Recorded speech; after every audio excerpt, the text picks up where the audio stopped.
జై తెలుగుదేశం, జై తెలుగుదేశం. వేదిక మీద ఉన్న పెద్దలందరికీ పేరు పేరున నా హృదయపూర్వక నమస్కారాలు. ప్రత్యేకంగా వేదిక మీద ఉన్న ఇద్దరితో దగ్గరగా పనిచేసిన వాడిని, అంటే మిగతా వాళ్ళందరితో కలిసికట్టుగా పనిచేసిన ఇద్దరితో దగ్గరగా పనిచేసిన వ్యక్తిని. మొదటిది మాజీ ఎమ్మెల్సీ రాజు గారు. 2019 ముందల ఆయనకు మనం ఎమ్మెల్సీ ఇచ్చాం, గౌరవించాం. ప్రభుత్వం మారిన తర్వాత ఎట్టి పరిస్థితుల్లో మన ఎమ్మెల్సీని కొనేదానికి ఆనాటి పాలకులు ప్రయత్నించారు.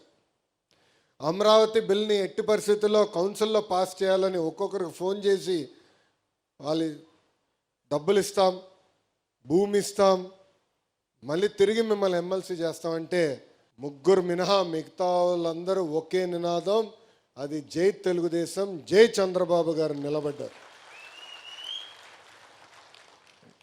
నా కౌన్సిల్లో చాలా విషయాలు మీకు తెలియవు, ఎందుకంటే కెమెరా ఎప్పుడు మా వైపు తిరిగేది కాదు, ఎప్పుడు అధికార వైపే ఉండేది ఆ కెమెరా. కానీ కొన్ని విషయాలు కౌన్సిల్లో నా పైన దాడి చేశారు. ఇక్కడన్నా వీడిపైన దాడి చేస్తే తగ్గుంటాడు అనుకున్నారు, కానీ వాళ్ళకి అర్థం వల్ల. ఎందుకంటే ఒక రాజుగారు, ఒక బీద రవిచంద్ర యాదవ్, ఒక బీటెక్ రవిని దాటుకున్న తర్వాతనే లోకేష్ దగ్గరికి వెళ్ళాలి. వీళ్ళందరూ అడ్డంగా నిలబడి రాజుగారు పాప సోమిడిలా కంపడుతున్నాడు. అమ్మో, కౌన్సిల్లో వేరే రూపం ఉంది, ఉగ్ర నరసింహ రూపం ఉంది. అక్కడ మంత్రులుగా ఉన్నోళ్ళు నా పైన దాడి చేయాలనుకున్నప్పుడు రాజుగారు, ఇక్కడ మా కొల్లు రవి గారు.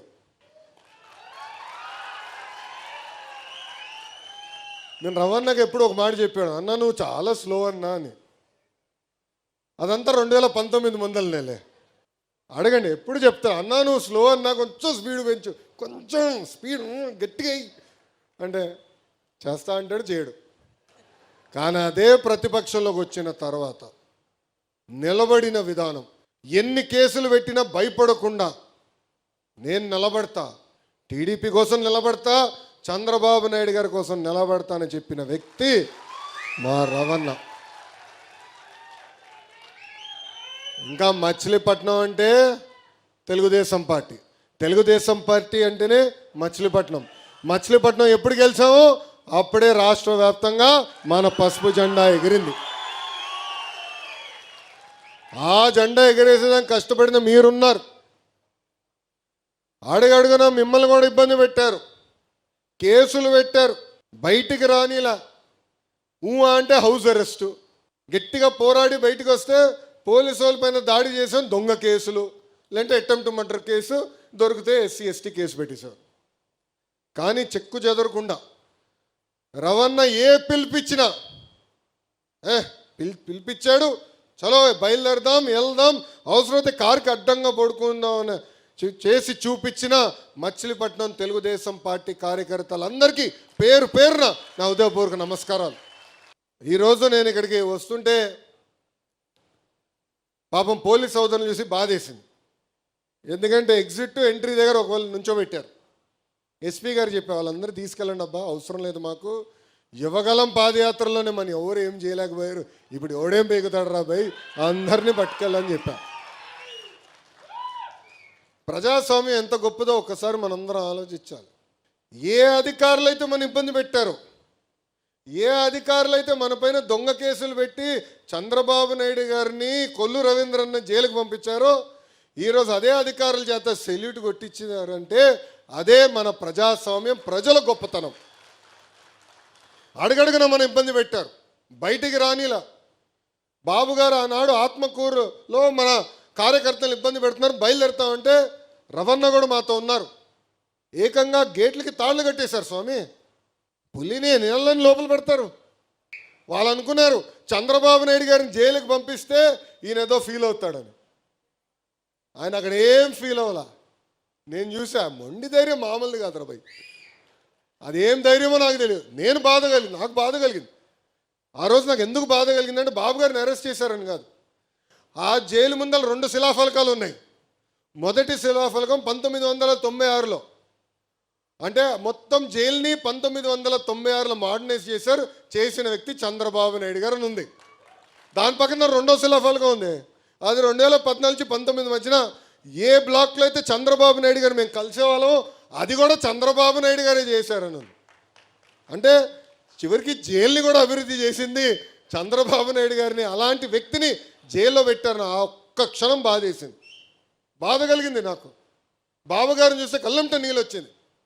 ఆయన ఒకటేనారు, ఎందుకురా భయపడుతున్నావు, ఎవడేం చేయగలుగుతాడు మన్ని, ప్రశాంతంగా ఉన్నాను ఇక్కడ, కేసు అన్ని చదువుతున్నా, ఏం పర్వాలేదు, మీరు సరిగ్గా బయట పని చేయట్లేదు, ఇంకా పరిగెత్తండి అంటే ఆ మొండి ధైర్యం ఎవరు అనుకోలే. అందరూ అనుకున్నారు బాబు గారిని జైల్లో పెడితే ఆయన కుమిలిపోతారు, ఇబ్బంది పడతారని. చూసాం కదా పులి, ఆ రోజు జైలు బయటకు వచ్చినప్పుడు కూడా పులిలాగా వచ్చిన వ్యక్తి.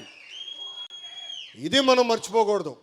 ఎందుకంటే ఇప్పుడు మన అధికారంలో ఉన్నాం, సెల్యూట్లు కొడతారు, గ్రీన్ కార్పెట్ ఏమన్నా వేస్తారు, రెడ్ కార్పెట్ ఏమన్నా వేస్తారబ్బా. కానీ కష్టకాలాలు మనం మర్చిపోకూడదండి. ఎన్ని ఇబ్బందులు ఎదుర్కొన్నామో మనం మర్చిపోకూడదు. నేను పదే అన్ని మీటింగ్లో అంజిరెడ్డి తాత గురించి చెప్పా, మంజులారెడ్డి గారి గురించి చెప్పాను.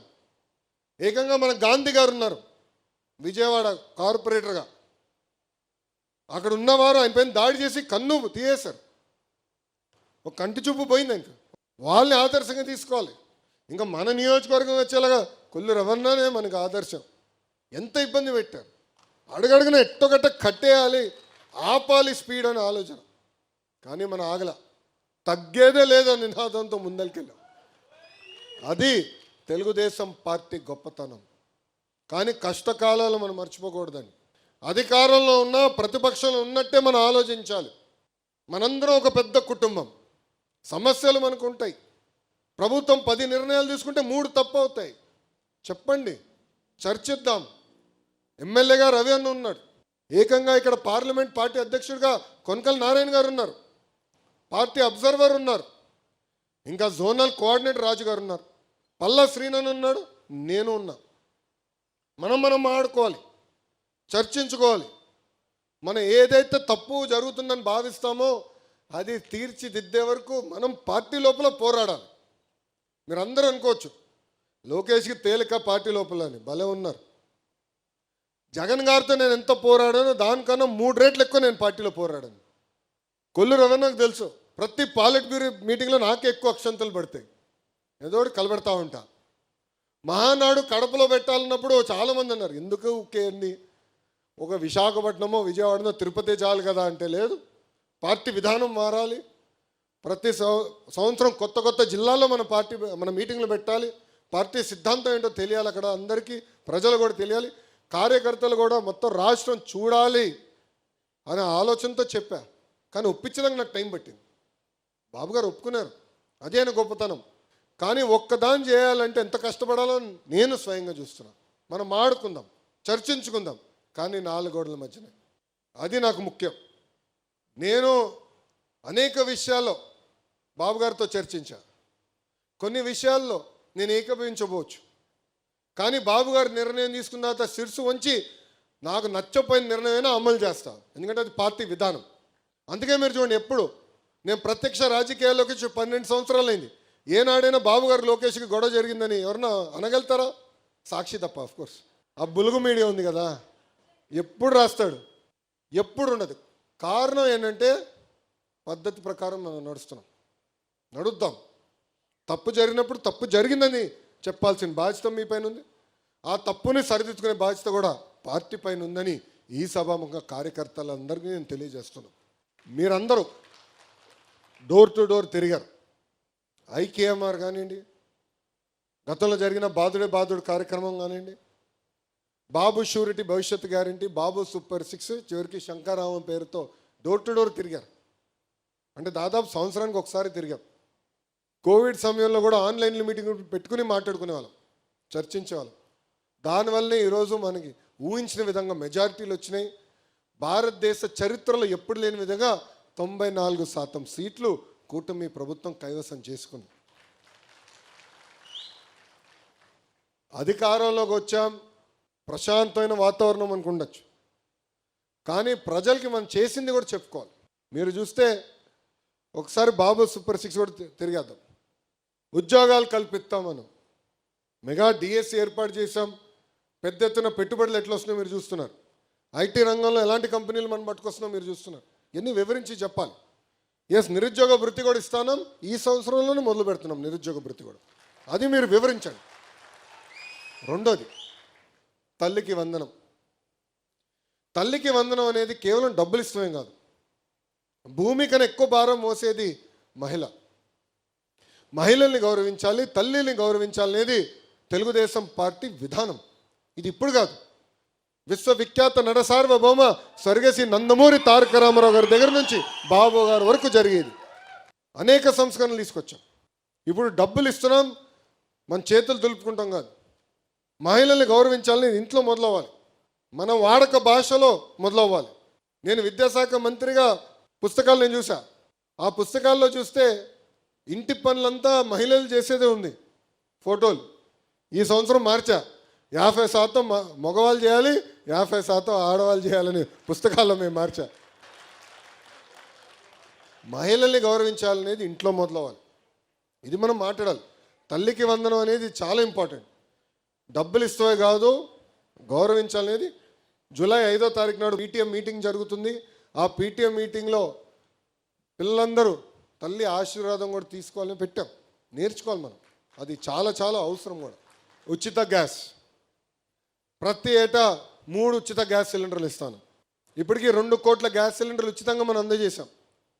కానీ దాంట్లో ఒక ఇబ్బంది ఉంది, కొంతమంది వాడుకుంటున్నారు, కొంతమంది వాడుకోవట్లేదు.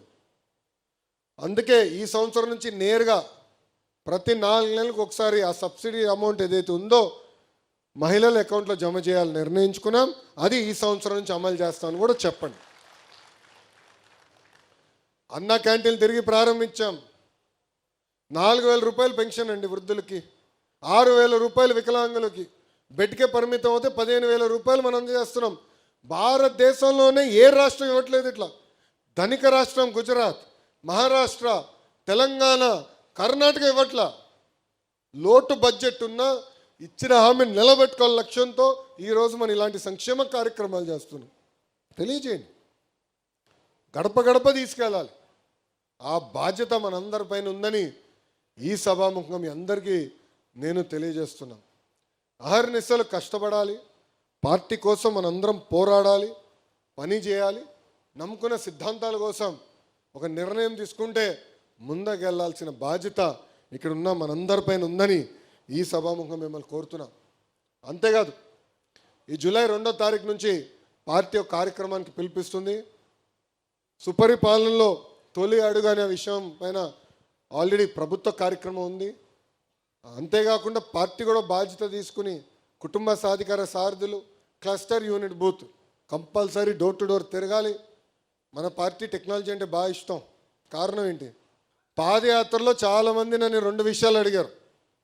మొదటిది, అన్నా కష్టపడేవాడికి ఫోటోలు దిగేవాడికి సమానంగా చూస్తే ఎట్లా, నిజమైన కష్టపడిన కార్యకర్తలు మీరు గుర్తించండి అని నన్ను కోరారు. రెండో విషయం, అధికారంలోకి వచ్చిన తర్వాత కార్యకర్తల్ని కలవరు, కూర్చుని మాట్లాడరు, మీటింగ్ వేయరు అని చెప్పారు. అందుకే మొదటి దానికి టెక్నాలజీతో జోడిస్తేనే పనిచేసింది ఎవరు, పనిచేయింది ఎవరు తెలుస్తుంది. ఇప్పుడు బాబు షూరిటీ భవిష్యత్ గ్యారంటీ అన్నాడు, ఓటీపీ పెడితే అందరూ లొకేషన్ తిట్టుకున్నాడు. వీడికేం పని పట్టలేదు, పాదయాత్ర చేస్తే సరిపోతుంది, ఇవన్నీ ఎందుకు పెట్టాడు రాబోయ్ అని. అది పెట్టాం కనుకనే ఎవరు చేశారు, ఎక్కడ చేశారు, ఎప్పుడు చేశారో తెలుసుకున్నాం. అందుకే కార్యకర్తలు మేము గుర్తించగలుగుతున్నాం, అంటే పనిచేసిన కార్యకర్తలు గుర్తించగలుగుతున్నాం. ఫోటో స్టార్స్ని కూడా గుర్తిస్తున్నాం. అద్భుతమైన ఫోటో స్టార్స్ వీళ్ళు, ఫోటోలు బాగా దిగుతారు, అటు ఉండి అని చెప్తున్నాం. సేమ్ థింగ్ మీరు చూస్తే మెంబర్షిప్లో కూడా రెఫరల్ ఇచ్చాం, అక్కడ ఎవరు బాగా పనిచేశారో కూడా తెలుసుకున్నాం. అదేవిధంగా మన టీడీపీ ఉంది యాప్, సోషల్ మీడియాలో ఎవరు బాగా పోస్టింగ్ చేశారో కూడా తెలుసుకున్నాం, వాళ్ళకి గుర్తింపు కూడా ఇస్తున్నాం. ఇది మొదటిది. రెండోది, బాబు గారి దగ్గర నుంచి మంత్రుల వరకు కూడా అందరం పార్టీ ఒక డైరెక్షన్ ఇచ్చింది. నియోజకవర్గానికి వెళ్ళి ఒక కార్యక్రమం చేయాలనుకుంటే, ప్రభుత్వ కార్యక్రమం చేయాలనుకుంటే కంపల్సరీ కార్యకర్తల సమావేశం పెట్టుకోవాలి. వాళ్ళతో మాట్లాడిన తర్వాతనే ఏ కార్యక్రమం కొని వెళ్ళాలి. అందుకే మీరు చూస్తే బాబు గారు వచ్చినా కూడా కార్యకర్తలు మీటింగ్ పెడుతున్నారు. నేను ఈరోజు వచ్చింది దేనికి, మన కృష్ణా యూనివర్సిటీలో కాన్వకేషన్, అంటే పిల్లలకి సర్టిఫికేట్ ఇవ్వాలి. కరెక్ట్గా అది ఎంతసేపు పడుతుంది, వచ్చేదానికి 1 గంటన్నర 2 గంటల మీటింగ్ వెళ్ళిపోవచ్చు నేను. పొద్దున్న బయలుదేరి వచ్చి ఉత్తమ కార్యకర్తలను కలిసా, మిమ్మల్ని కలిసా, దాని తర్వాతనే వెళ్ళి ఈరోజు ప్రభుత్వ కార్యక్రమం నేను చేస్తున్నా. ఈ రెండు కోరింది కార్యకర్తలు, చేసి చూపించింది తెలుగుదేశం పార్టీ. కష్టపడదాం. అధికారంలో ఉన్న కాలు ఎగరేసుకుని తిరుగుతాం కాదు. 151 11 అయిందంటే దానికి కారణం అహంకారం, అంటే వాళ్ళ మాట విధానం. ఇప్పుడు కూడా అధికారంలో ఉన్నట్టు కాలు ఎగరేసుకుంటున్నారు. చేయనండి. కానీ ఎర్ర బుక్ అని వాళ్ళు ఇప్పుడు ఎర్ర బుక్ రాజ్యాంగం అని భయపడిపోతున్నారు రా స్వామి. మొన్నటి వరకు మీసాలు మెలేసి అబే నాకేమవుతూ తోపుతురం ఏమన్నారు ఆయన తమ్మినేని గారు, రథం ఏదో వస్తుందంట, అందరికి కస అన్నాడు. అయిపోయింది. కార్యకర్తల పైన ఎక్కిపోయాడు ఆయన. మీరు అందరూ వైకాపాలను ఒకటే అడగాలి. అధికారంలో కలవలేకపోయారు, అది డిఫరెంట్ స్టోరీ. ప్రతిపక్షంలో ఉన్నాడు, ప్రతిపక్ష హోదా కూడా లేదు, పులివెందుల ఎమ్మెల్యేనే, ఫుల్ టైం ఉంది, ఎందుకు మిమ్మల్ని కలవట్లేదు? కనీసం ఇప్పుడు కూడా కలవట్లే, ఒక్క ఫోటో కూడా దిగట్లా. అంటే సొంత కార్యకర్తలంతా ఎంత చిన్న చూపు ఒక్కసారి మీరు ఆలోచించండి. అరే ఎర్రబుక్ గురించి మాడితే ఒకటికి గుండెపోటు వచ్చింది భయ్. ఇంకొకటి పరిస్థితి ఎలా ఉందో మీకు బాగా తెలుసు కదా. ఏదో మాట్లాడేశాడు. నా గురించి మాట్లాడినప్పుడు నేను బాధపడలా. ఎప్పుడైతే మా తల్లి జోలికి వచ్చాడో ఆనాడే నేను ఫిక్స్ అయ్యా. నాకు టైం వస్తుంది, మీకు చూపిస్తారో ఒక్కొక్కటి సంగతి. చూశారు కదా పరిస్థితి. ఏనా తల్లి జోలికి వస్తే వదిలిపెడతాం మనం? ఎవరిని వదిలిపెడతారా? ప్రసక్తేలే. ఇంకొకడు ఉన్నాడు, ఎర్ర బుక్ చెప్తే బాత్రూంలో కాలు జారిపడి చీర కొట్టుకున్నాడు. ఒక పద్ధతి ప్రకారం వెళ్తున్నాం, చట్టపరమైన నిర్ణయాలు తీసుకుంటున్నాం. అందుకే మనం తీసుకున్న నిర్ణయం ఈరోజు ఎవడు ప్రశ్నించలేకపోతున్నాం. ప్రజలు కూడా ఎస్ బాగా చేస్తున్నారు, వీళ్ళకి తెలియాలరా అనేది ప్రజలు కూడా భావిస్తున్నారు. అట్లా అని కాలు ఎగరేసుకుని మనం తిరగకూడదు, అహంకారంతో మనం వివరించకూడదు. ప్రజల దగ్గరికి వెళ్ళాలి సౌమ్యులుగా. వేదిక ఉన్న పెద్దల దగ్గర నుంచి కుటుంబ సాధికార సారథి వరకు కూడా సౌమ్యులుగా వివరించాలి, అందుబాటులో ఉండాలి, తెలుసుకోవాలి. దేవుడు కూడా అందరి కోరికలు తీర్చలేడు, కానీ మనవంతు మనం ప్రయత్నించాలి. ఇప్పుడు రవణ అనేక అద్భుతమైన కార్యక్రమాలు చేస్తున్నారు, నియోజకవర్గంలో కూడా బాగా జరుగుతున్నాయి. కానీ నేను కోరేది కూడా ఏంటంటే, మన వార్డు అధ్యక్షులు ఉంటారు, మండల అధ్యక్షులు ఉంటారు, అధికారులు వాళ్ళు గుర్తించాలా, వాళ్ళు అడిగింది కోరిన పనులు చేయాల్సిన బాధ్యత కూడా వాళ్ళ పైన ఉంది. అలాంటి డైరెక్షన్ ఇవ్వాల్సిన అవసరం కూడా రవాణా పైన ఉంది. అలానే మీరు చట్టాన్ని ఉల్లంఘించి చెడ్డ పేరు పట్టుకు తీసుకొస్తే వదిలిపెట్టారు, నేనే వస్తా కర్ర పట్టుకొని. ఎందుకంటే ప్రజలు ఒక బాధ్యతతో మనం గెలిపించారు. 94% అండి, ఎప్పుడు రాని విధంగా మనకు వచ్చింది. నేను ఎప్పుడు నా కళ్ళ కూడా ఉంచలే ఇన్ని సీట్లు మనకు వస్తాయి. కానీ ప్రజలు గెలిపించారంటే ఒక బాధ్యత ఇచ్చారు. సో ఒళ్ళదేరు పెట్టుకుని అందరం పనిచేయాలా, కష్టపడాలా, వాళ్ళ సమస్యలు మనం పరిష్కరించాలా, ఆ దిశగా మనందరం పనిచేయాలని ఈ సభాముఖంగా నేను కార్యకర్తలందరూ నేను కోరుకుంటూ 2 విషయాలు ప్రధానంగా నియోజకవర్గానికి వచ్చగల 2-3 విషయాలు చెప్పదలుచుకున్నా. అభివృద్ధి కార్యక్రమాలు అన్నీ జరుగుతారా స్వామి, డ్రైన్లు, రోడ్డు, అది నిరంతర ప్రక్రియ మన పార్టీలో, అది ఎట్టుకో చూసుకుంటాం. కానీ ఈ మీటింగ్ కార్యకర్తల గురించే కనుక మాకున్న సమాచారం మేరకు సుమారుగా 29 కార్యకర్తల పైన, పార్టీకి ఇచ్చిన సమాచారం మేరకు 29 మంది కార్యకర్తల పైన దొంగ కేసులు పెడతాం జరిగింది. ఇప్పటికీ 20 కేసులు తీయేస్తాం జరిగింది. ఆ 9 కేసులు ఏదైతే ఉందో అది ఎందుకంటే ఛార్జ్ షీట్ వేసినవి కొన్ని ఉంటాయి, ఆల్రెడీ ట్రయల్కి వెళ్ళినవి కొన్ని ఉంటాయి. అవన్నీ కూడా ఒక పద్ధతి ప్రకారం మేము ఫాలోఅప్ చేసుకుని డిసెంబర్ నాటికి అన్ని కేసులు కూడా తీపిచ్చే బాధ్యత తెలుగుదేశం పార్టీ తీసుకుంటుంది. గతంలో పనిచేసినప్పుడు ఉపాధి హామీ కానీ అన్ని బిల్స్ పెండింగ్ ఉన్నాయి. దాదాపు 90% మనం క్లియర్ అయింది, ఇంక 10% పెండింగ్ ఉంది.